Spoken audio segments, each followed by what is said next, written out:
What's up, Otaku fan? We are back with more Death Battle! We got Dante versus Clive. Hell yes. Devil May Cry versus Final Fantasy. So this, we're tied now. I'm pretty sure after that last one. So. I think we're finally officially tied. I gotta go with Dante. He's my man. He is. I'm going to go with Clive.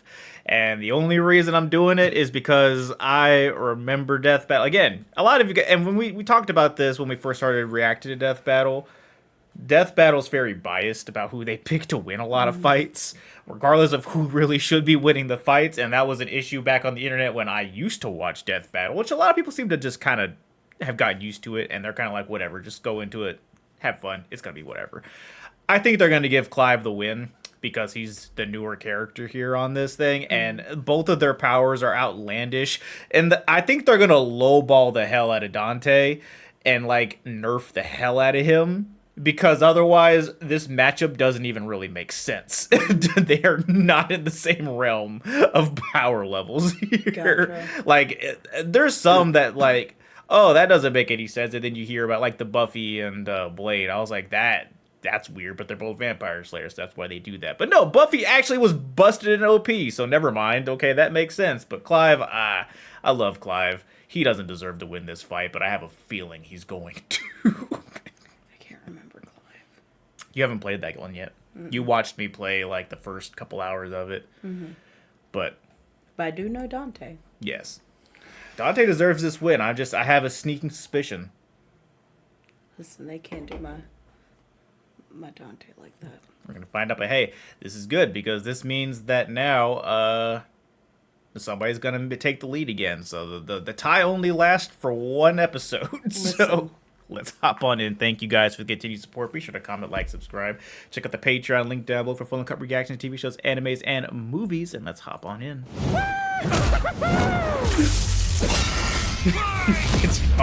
And it's DMC5, Dante versus Clive. DMC's Devil Hunter versus Final Fantasy's Shield of Rosaria. He's Wiz and I'm Boomstick. And it's our job to analyze their weapons, armor, and skills to find out who would win a death battle. It's a dangerous world out there. Cultists, demons, and evil businessmen lust for power. And every day brings a new cataclysm humanity must face. This world may seem like the end, but for a devil hunter like Dante, it's party time. Who'd expect anything less from the son of the legendary? That anime was also Sparta? peak, by the way. Dark Knight. Just saying, if you guys are one of the people that looked at that anime and thought, no, it's Nero's voice actor, that's weird, I don't like it, I'm not watching it. Give it a chance, guys. It was really good. He did. I think he channeled Dante extremely well, especially a young, early Dante. I think it was great. We did react to it over on our Patreon, so if that interests you, just check it out. Who, thousands of years ago, woke up to justice and sealed away the demon lord, Mundus. But then Sparta mysteriously died, and his wife got iced by some demons, leaving Dante and his brother Virgil separated. Despite a long-gone family, Dante kept a chipper attitude and set up a business dedicated to one thing. Killing demons? And with the blood of Sparta running through him, he's the best in the business. By harnessing his own demonic energy, Dante bolsters his speed, power, and durability, letting him block kaiju-sized punches, move faster than a meteor, And regenerate like an Like unstoppable Pizza force Sunday's of nature. Nero. As long as he has the energy, he can heal from getting shot, stabbed, sliced through. Basically anything. Even without his regeneration, he's survived heat that would reduce the layman to ash. But no hunter is complete without an arsenal, and Dante's got one hell of a sword Yes. left by his dad. No, dude, his Rebellion, entire arsenal is plus crazy. ebony and ivory, 2 magic pistols with endless ammo clips, and they say the perfect gift doesn't exist. But Dante's full arsenal is far larger Yeah, and it's wild. stranger. Like King Cerberus, Look at the this. shape-shifting set of Look at this shit. This is why I'm like, bro, Clive, what are you doing against this? Bro, what are you doing? He's got a lot of good ones. Like 5 swords, 50,000 gajillion guns, all the magic abilities. It's like, nah, bro. The Demon Kings. No nunchucks, Princess. Cavalier, a pair of buzzsaws that are also a motorcycle, Balrog, fiery fisticuffs for boxing and capoeira, and Navan, guitar. an electric guitar. There's also Lucifer, a backpack of endless laser swords that Dante got after slaying... Actually, we never see how he beat Lucifer. Yeah, you know someone's a badass when they off-screened the actual devil. Then there's my fave, Dr. Faust, a sentient hat that turns Dante into basically Orville Peck. Oh, and shoots crystallized demon blood. Dante needed this and much more when he got a warm welcome from the brother he thought long dead. In a twist of fate, Virgil was alive, but went down a very different path. While Dante was partying, Virgil studied the blade, seeking the power he needed to exert his will, even if it meant killing his own brother. Something he came close to doing in their first meeting. But the defeat only spurred Dante's awakening. He learned to teleport using Trickster, slow down time through Quicksilver, and double-team foes with Doppelganger. With a slick pose and the right time, They're even gonna he give could you royal Doppelganger. guard How do dang you near win, anything, Clive? Then use the absorbed energy can't to wait to see armor how up they- as how a they dreadnought. bullshit. And then there's Devil Trigger, a super form Dante achieves through his supernatural power. By tapping into his inner demon, Dante can fly and gains an enormous boost in speed and power. Naturally, his rematch with Virgil went very differently, and that was far from Dante's peak. When Mundus got up to his old tricks, Dante battled the Demon Lord in a vast sea of stars, a universe Mundus created on a whim. Even later, Dante one-shot a stronger alternate future Mundus who had completely merged with the demon world. So he's kind of a big deal.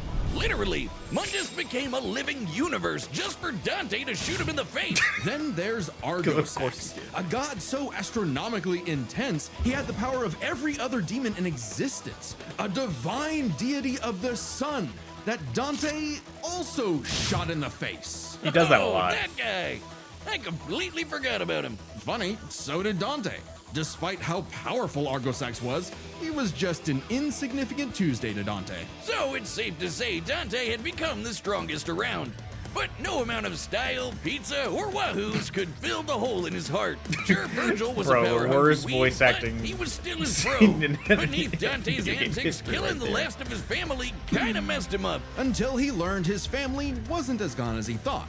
It turns out he had a nephew, Nero, who Dante would help get into the family business in his own unconventional way. And for Nero. dead weight, Nero was pretty badass, even helping Dante take on the so-called Demon King Urizen. Nero's Devil Breaker arm can fire light-speed lasers that Dante and Virgil have dodged.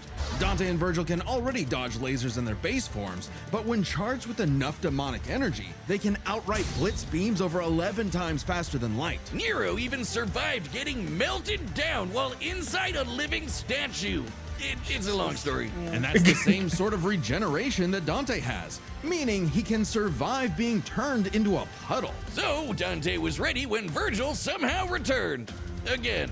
And made an apocalyptic demon tree for what else? More power! With the entire world now on the line, Dante had to get serious and fully embrace his human and demon sides alike by stabbing himself.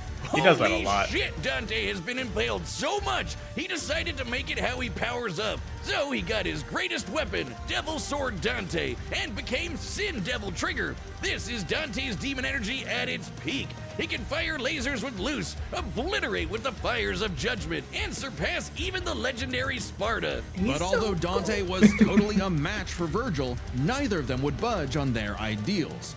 Both were destined to duel until one was dead forever. But thanks to Nero and two well-placed bitch slaps, they got some sense knocked into him. Dante realized that if he couldn't make Virgil abandon his ways, he might as well keep an eye on him.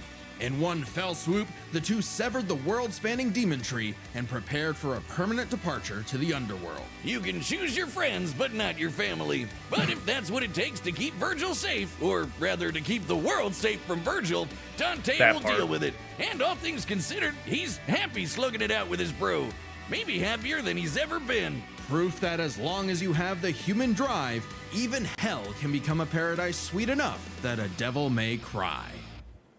They said the thing. Roll credits. Whiz, it's an emergency! This fight's gonna have a banger soundtrack, but my headphones broke! Well, good news. This battle is sponsored by Fucking Raycon. Keep your ears open and your holiday playlist rolling. That was with the best Raycon's part too, the with perfect Devil time. May Cry, I the Raycon. anime with the music. they Sit did with down as we Netflix. tell the tale of the kingdom of Rosaria and its prince, Clive Rossfield, a man destined to be a dominant, the host to a mighty guardian icon. Anybody who's a Dom can draw on magic life juice called ether, becoming a big scary monster. And commanding the element they embody to create storms, slay armies, and split the sea. Dominants are forces of nature, and Yep. Clive would be the dominant Basically of the ginger. Phoenix. Well, he was supposed to, but Big Bird said no thanks and instead picked his sick little brother Joshua. Parents don't play favorites, but I guess ancient monsters can. Despite the rejection and a deep loathing from his mother Annabella, Clive and Joshua The were guy only from kind to Tekken one another. Clive saw the burden his brother bore and accepted his blessing of the Phoenix in hopes of becoming Joshua's shield. Meaning he learned a bunch of magic. He can shoot fire, teleport with Phoenix Shift, and took down this beast before he was even out of puberty. Even without magic, Clive's a capable swordsman, able to boost his speed and perception with precision dodge. But it wasn't enough when Annabella betrayed Rosaria for the Empire of Sanbreque. In one night, Clive's knights, people, and his own father were slaughtered before him. Quick, someone use a Phoenix down! Those aren't in this game. Well, that's unfortunate. But the Phoenix icon sure is, because the trauma of everything made poor Joshua lose control. Clive wanted nothing more than to help his brother, and perhaps this desire awakened the icon that was in him all along. The fiery beast, Ifrit. Boy, is Ifrit a 'Cause wild of one. course. Just standing nearby will incinerate the average Joe. It can make fire barriers, regenerate lost limbs, decimate foes with a flaming spirit bomb, and shatter a walking mountain. The downside being Clive couldn't control it. He didn't even remember becoming Ifrit or battling the Phoenix in a fight that reduced everything he loved to cinders, leaving Joshua presumed dead. If that wasn't bad enough, dear old Ma found him the next day and made him a slave to Sanbreque's army. Clive spent 13 years wallowing through life, searching for Ifrit's host for revenge, only to learn the one he wanted to kill was himself. This revelation hit Clive like a phantom train. He thought death was all he deserved for taking the lives of Joshua and so many others. Even so, there was a light at the end of the tunnel. No, not like that. Thanks to his friend Jill, the outlaw Sid, his doggo Torgal, and a very therapeutic battle with his self-hatred, Clive learned to carry the torch for his brother, fighting the real problems plaguing his world: crystals and racism. In the world of Crystals and Valestia, racism. prejudice is alive and well for bearers. Basically, anyone who can use magic without special crystals. So what better way to dismantle the system than to help fellow bearers and destroy the mother crystals ruining the planet, all while picking up some nifty abilities. Through a mysterious power that lets him absorb icons, Clive took Garuda, an avian with sharp slashes and sharper talons. From Sid, he received Ramuth, so he could summon lightning. From his bae Jill, he got Shiva to freeze lava and even time itself. With Titan, he can block and absorb blows with earth-shattering fists. From this dragon prince, he got Bahamut and some deadly lasers. And through Odin, he can slow the flow of time and slice apart the fabric of space. Looks familiar. With these powers, Clive stepped up to lead the bearers, and even reunited with Joshua, who was alive all along. Surprise! Clive spent 5 years freeing the land and became hot as hell while doing it. Well, no, not well, yeah, that way, but also through Ifrit. By using part of Ifrit's power, Clive can set himself aflame, activating Limit Break to boost his abilities. But Limit Break is far from Clive's limit. After absorbing the Phoenix essence from Joshua, he became Ifrit Risen. Now fully in control of the monster that had tormented him, he embraced his role as a shield for his brother and friends. Just in time to I battle fight for in my space, block a friends. planet-wiping blast, and overpower this dragon at the speed of light. That's no exaggeration. Ifrit Risen is literally stated to move at light speed. Not surprising when Clive has intercepted lasers over 3 times faster than that, and overpowered Omega, a god-slaying weapon that can destroy, and I quote, all of creation. But what made Clive strong enough to do all this? You know, besides the majestic man cleavage. Turns out, Clive's birth was orchestrated. He was intended to become the vessel of Ultima, an ancient, all-powerful being that created humanity, but abandoned them after they developed free will. Meaning everything that happened was the fault of one person. God, the bastard! But Clive wouldn't be a puppet. If God was in the way of humanity's freedom, then God was gonna die. Easier said than done. No shit. Ultima was stronger than anyone Clive had faced, able to warp all of reality to create a universe. But Clive had a secret not even Ultima foresaw. Over his journey, he developed a special state of mind, Logos. AKA someone powered by human will and the bonds of consciousness with others. Okay, that sounds like anime friendship crap, but trust me, it made Clive a badass who could surpass his limits, getting stronger over the course of just one fight. So much so that, despite struggling against Ultima initially, by the end of the fight, Clive took out Ultimalius, a more powerful amalgamation of Ultima and his entire species, all while Clive was in his base form. Ultima literally became Ultima squared, but Clive still kicked his ass, using his bonds with his brother, his friends, and his I fight unbridled for my will. friend. Clive killed God in a giant 999,999 damage punch. Okay, so it really was the power of friendship after all. Man, this guy's got a future in shonen. Well, except we don't really know what happened to Clive. Whether he lived or died, though, doesn't really matter. It was his journey and the world he created that made his life meaningful. Clive's dream of a future where everyone can live and die on their own terms had become a reality. And his stories were written up in a book by a certain Joshua Rossfield, which he titled Final Fantasy. Interesting. Okay. The battle's coming up Yep. next, so call your Oh man, winner it's now, time. folks. The Just fight our looks like it's gonna sponsor, be DraftKings. clean The though. NBA season tips off, and so does DraftKings' newest fantasy game. DraftKings available for problem plus. I'm worried 6 bonus that pick. if In it through Clive all defeated possibilities. God, It's time for But see, but that's the thing. Like you saw that, right? And Yeah. they made Clive sound super uber megally powerful. And don't get me wrong, he is, but he is not on the realm of Dante. DMC power levels. I mean, not even Nero and Virgil. I don't think Clive compares to them, let alone Dante, who is definitely the strongest one out of because the it's three. like most of the stuff they were saying, I was like, oh well, I think Dante could cover that because he Right. did this before. Yeah, even if Clive had access to summon all the different dominant beings or whatever, like he was the Master Jinchuriki, they've all fought demons bigger and stronger than them Yeah. in their universe. So Yeah. it's just, I don't know. But we're gonna see. We'll see. Maybe I'm wrong and maybe Dante gets the win. I just feel like they're gonna give it to Clive because he sounds broken on paper.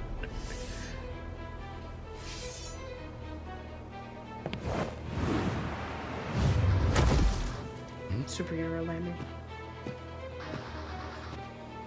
Hey, I heard your fiery friend is causing trouble, and I'm in the business of dealing with trouble. Leave now. I have a god to kill. The last thing that will stop me is a demon. Alright, music?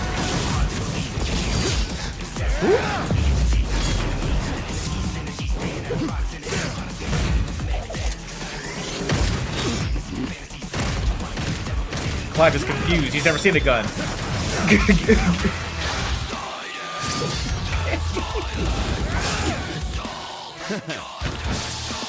Oh no, he's gonna dance on him. Oh, he's got the guitar. Fancy yourself a bard? Look, he's just styling on him for real.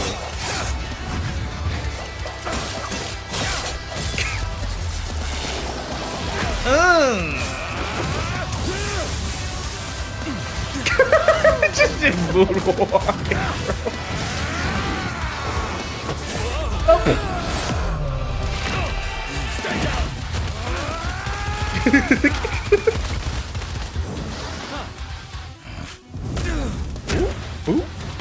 No hiding in the Doppelganger. shadows anymore, Smokey.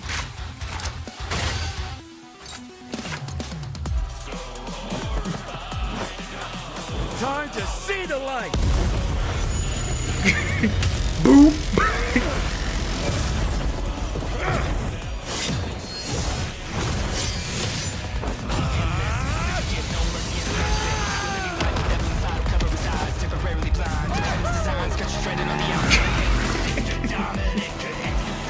Hell is that? Right. That's called a motorcycle. Transform. Whoop.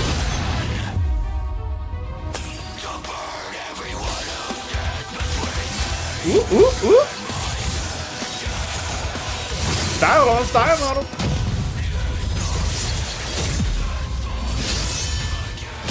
Virgil's got some competition.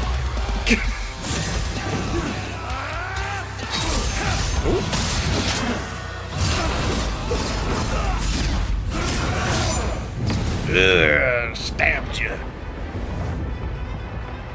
Still holding out on me? Let's see what your monster can really do! So the devil cries for more. Let's give him everything we've got! Joshua!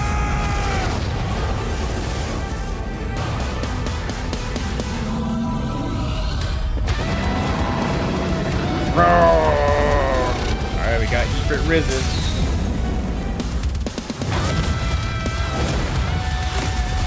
Good lord. So now we're fighting in space. I won't underestimate you!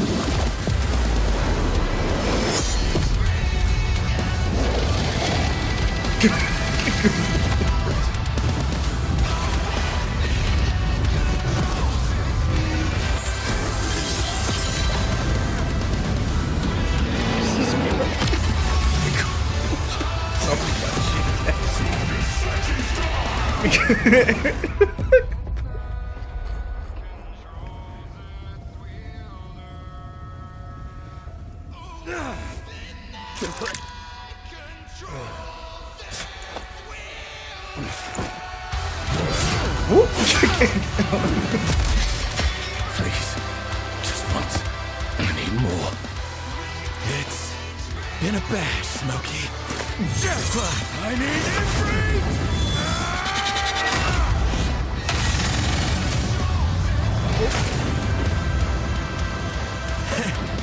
Not bad. Not bad at all. There it is. After a fight like this, a god will be nothing.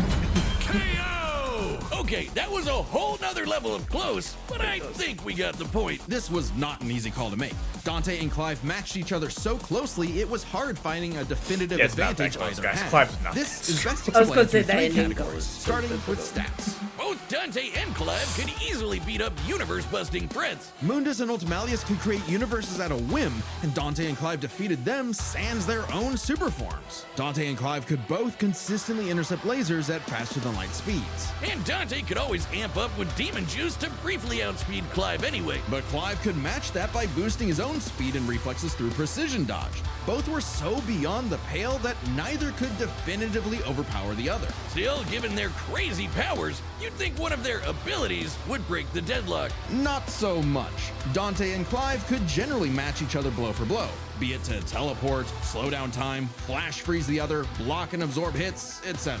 And Dante could survive the intense flames of Ifrit. He's dealt with heat like that before. Though Clive did not have a perfect match against Doppelganger, he did have more methods of manipulating time, both more reliable and abusable, in addition to defensive measures like Ifrit's barrier to fall back on to outlast powers like Doppelganger. But their super forms evened out. Any edge Clive could get from, say, Limit Break or Ifrit Risen, Dante could match with Devil Trigger or Sin Devil Trigger. In the end, both have answers to most of each other's powers, making it still anyone's Right. win. Which is why Right. it came down to one major factor: endurance. Just how long could these two keep at it? While Dante's super forms could undoubtedly keep up with Clive's, there is an emphasis in story and gameplay that they expend a lot of demonic energy. The longest Dante has battled in Devil Trigger against someone his equal is about 6 minutes, and abilities like Doppelganger, Quicksilver, and Sin Devil Trigger burn through it even faster. Clive's time in Ifrit Risen isn't limitless either, but it can last longer, fighting for tens of minutes if necessary. But given how close this match is, it's vital. If Ifrit Risen catches Dante outside of Devil Trigger, it's over. I know what you're thinking. Dante's crazy tough. His healing factor's way better than Clive's. Clive can regen Yes. lost limbs, That's what sure, I was- but Dante can heal from getting reduced to a puddle. Couldn't he just Right. tank Ifrit's attacks? Well, yes, but also no. This is where context is everything. While no doubt impressive, Dante's healing has been overcome in the past because it is tied to how much energy he has. Less demonic energy means a less potent healing factor. Like when he got knocked out for a month straight by Urizen, only surviving thanks to a constant source of demon blood. Hell, overtaxing demon regen is how Dante killed Virgil in the first place. Even if we assume Dante could get a second wind, it's always possible Clive could get one too, becoming even stronger from pure willpower, just like when he fought Ultimalius. So, for as tough and persistent as Dante was, Clive was able to endure just that much more to get the final edge. The devil was in the details, but Clive's victory is no fantasy. The winner is Clive Rossfield. Next time on... I don't. No, I'll take the W, but I agree, I don't think Clive should have won. I knew they were gonna do some shit like that. See, and just right there, they were equal in their eyes of everything except for endurance, and they give it to Clive because his willpower, the power of friendship, beats Dante's busted regeneration ability, and I don't think that makes any sense. No, because Dante has his own endurance in the same league Yes, of that.